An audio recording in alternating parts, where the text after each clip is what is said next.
ലഡു കടം നൽകാത്തതിന് കടയുടമയെ ക്രൂരമായി മർദ്ദിച്ചു. തൃശൂർ ചേലക്കരയിലാണ് മദ്യലഹരിയിൽ യുവാക്കളുടെ അതിക്രമം. കേസിൽ 2 പേർ അറസ്റ്റിലായിട്ടുണ്ട്. MS ലിഷോയാണ് വിശദാംശങ്ങളുമായി ചേരുന്നത്. ലിഷോയ്, ഇതൊക്കെ വളരെ രസകരമായി പണ്ട് പറഞ്ഞിരുന്ന ചില കാര്യങ്ങളാണ്. ഇപ്പോൾ ലഡു കടം നൽകിയില്ല എന്നുള്ള കാരണത്തിന് കടയുടമയെ ആക്രമിക്കുക, അതൊരു ക്രൈമിലേക്കൊക്കെ മാറുക എന്ന് പറയുന്നത്. മദ്യലഹരിയിലെ പരാക്രമത്തിൽ എന്തൊക്കെയാണ് കൂടുതൽ വിശദാംശങ്ങൾ?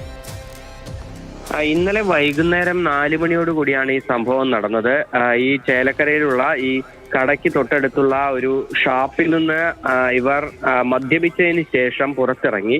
അതിനുശേഷമാണ് മുരളിയുടെ കടയിലേക്ക് എത്തിയത്. അവിടെ എത്തി ഈ പണമില്ലാതെ ലഡു ആവശ്യപ്പെട്ടു.